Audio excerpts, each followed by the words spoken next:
Om Ajnanatimirandhasya Jnananjanishalaakaya Chakshurunmilitam Yena Tasmai Shri Gurave Namaha. Nama Om Vishnupadaya Krishna Presthaya Bhutale Srimate Bhaktivedanta Swamin Nitinamine.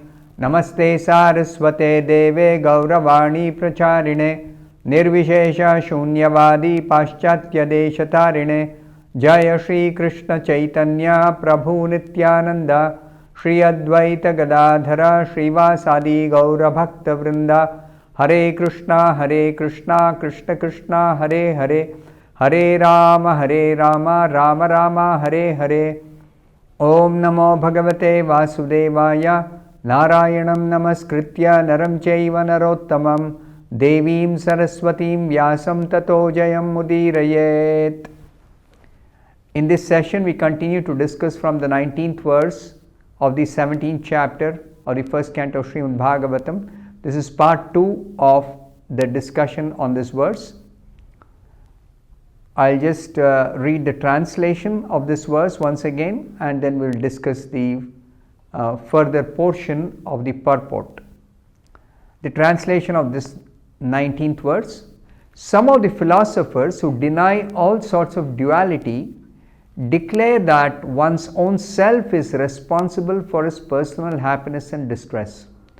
Others say that superhuman powers are responsible, while yet others say that activity is responsible. And the gross materialists maintain that nature is the ultimate cause. So, this discussion between Dharma and Maharaj Parikshit. Maharaj Parikshit directly questioned Dharma as to who is the cause of your suffering. And Dharma replied that it is very difficult to ascertain the particular miscreant who has caused our sufferings, because there are so many different theoretical philosophers who put forward different philosophies trying to explain what is the cause of our suffering ultimately. So here 4 different kinds of philosophers are mentioned specifically. One class of philosophers say ultimately we ourselves are responsible for our own suffering or happiness, suffering or enjoyment. And some people say superhuman powers, it's not within our control. Something beyond us is responsible. We simply have to accept whatever is coming our way, just like fatalists. In English there's a word, fatalists. In Kannada they say Hane Baraha, whatever is destined is going to happen. Destiny is everything. Superhuman powers. Then the third category of philosophers say activity is ultimately responsible. If you do good work, you get good results, you are happy, you enjoy life, everything is nice. If you do bad activities, if you do sinful activities, then you have to suffer, you have to undergo distress, and you will have a very bad time. So they attribute the ultimate cause of one's own enjoyment or suffering to whatever actions a particular person does. The fourth category of philosophers, they say nature is the ultimate cause. They attribute nature as the ultimate cause of everything. So accordingly, people try to find a solution to their problems based on which philosophy they subscribe to. So Srila Prabhupada has already explained in the purport to the 18th verse There are many theoretical philosophers in the world who put forward their own theories as to cause and effect, especially about the cause of suffering in this world.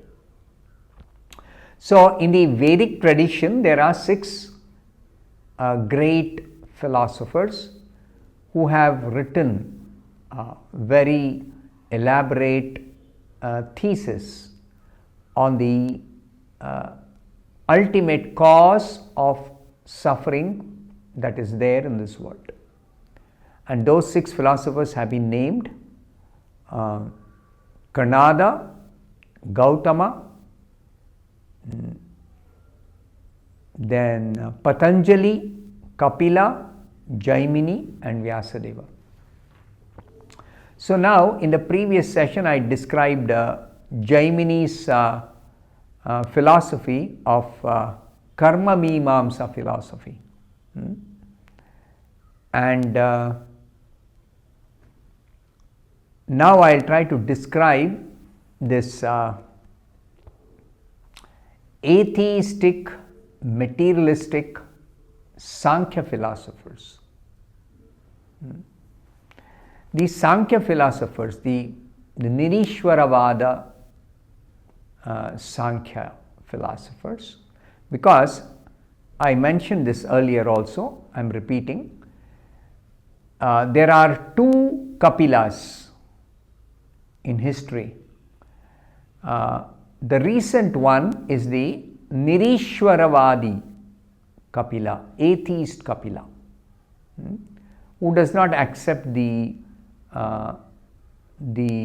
theistic conclusion of the Srimad Bhagavatam or the theistic conclusion of the Vaishnava tradition. This atheistic Kapila, because the incarnation of the Supreme Lord Kapila, the first Kapila who appeared many millions of years back, he actually is teaching us the devotional Sankhya philosophy, which analyzes everything in existence and establishes the Supreme Personality of Godhead, Krishna, as the ultimate cause of all causes. But this atheistic Kapila, Nirishwaravadi Kapila, he has got his own materialistic Sankhya philosophy, which says material nature is the ultimate cause of all causes. So this Nirishwara Kapila, he says that material nature, he analyzes material nature, and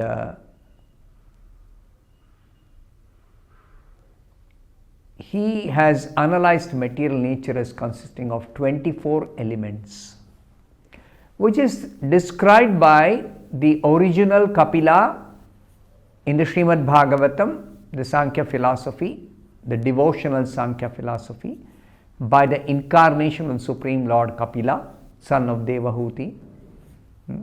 The Supreme Lord himself appeared to explain the Sankhya philosophy. Yes, the material nature consists of 24 elements, but material nature is one of the many energies of the Supreme Personality of Godhead, Krishna. Now this point, that material nature is one of the energies of the Supreme Lord Krishna, is not known, not understood, not considered by the atheist Kapila. According to this atheist Kapila, there is only material nature.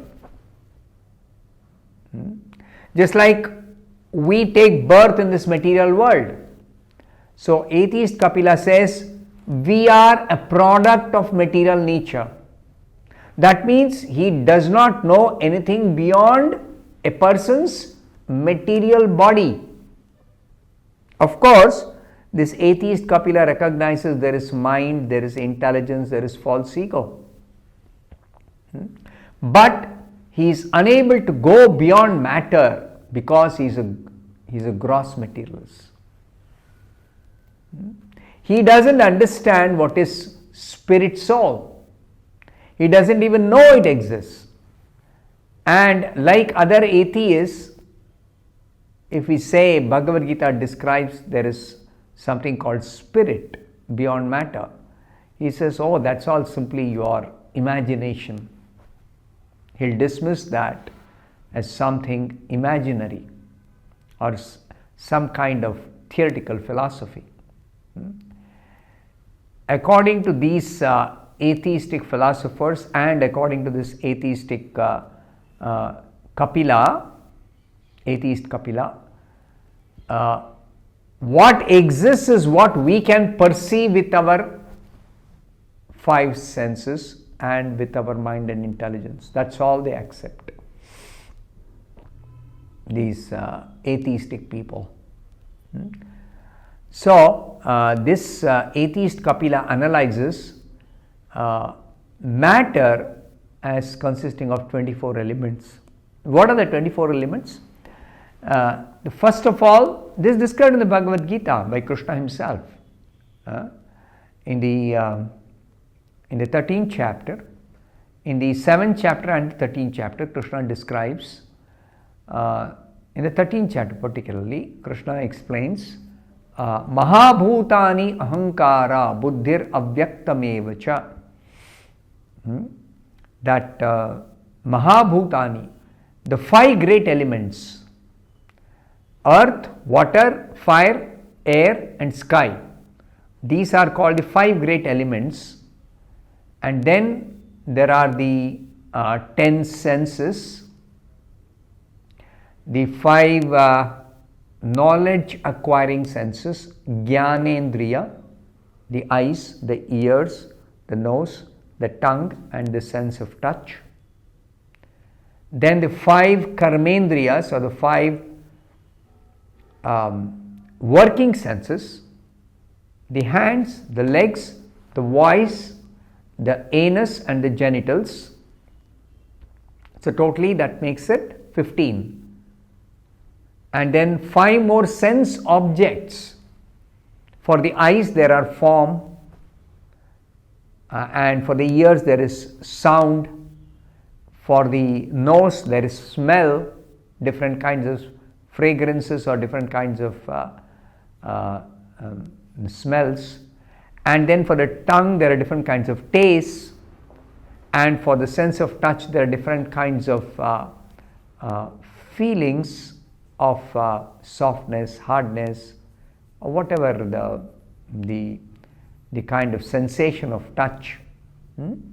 So these five sense objects called Indriya Vishaya, totally 5 fours are 20, and then 4 more for making it 24 total elements, which is what matter is constituted of. Mind, intelligence and false ego. Mind is manas, buddhi, intelligence, ahankara, false ego. And finally there is the total stock of the unmanifested material energy, avyakta.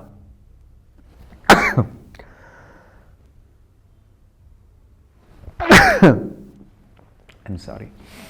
Avyakta is the total stock of the material energy from which these elements are differentiated at the beginning of creation.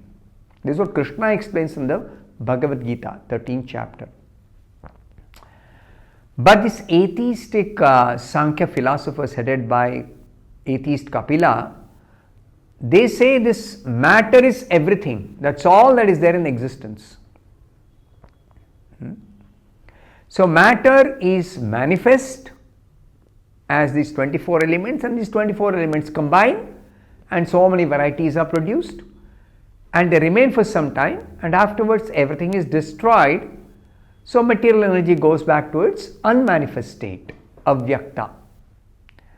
But then who is actually causing material energy to come from the unmanifest state to the manifest state? and remain for some time in the manifest state. Even the manifest state, there are changes that are taking place. While this world exists as the material world, as the material universes, there are so many changes that are taking place. They have no explanation for this. They say it's automatic. And then finally, what about destruction? Who brings about this destruction? How does destruction takes place? That all the manifestations, they go back to their elemental state of the unmanifested condition of material energy, even before the 5 elements are formed. So who is doing all this? How is it happening? They have no explanation. They say it's all nature. Who is behind nature? Whose nature? We had to ask that question. Whose nature? Where is the direction coming from? Where is the direction coming from for all these changes to take place in a definite way, in a systematic way? So that they have no explanation, they have no logical explanation, they have no reasonable, intelligent explanation. So any intelligent person can understand these people are ignorant about the total reality, that beyond material nature there is spiritual nature, and the individual person, individual soul is not material, is non-material. This is elaborately explained by Krishna in the Bhagavad Gita 2nd chapter, that each living being is a spirit soul of a different quality, deathless, changeless, and beyond matter. So that these atheistic philosophers don't explain. So I'll stop here. Thank you very much. Hare Krishna.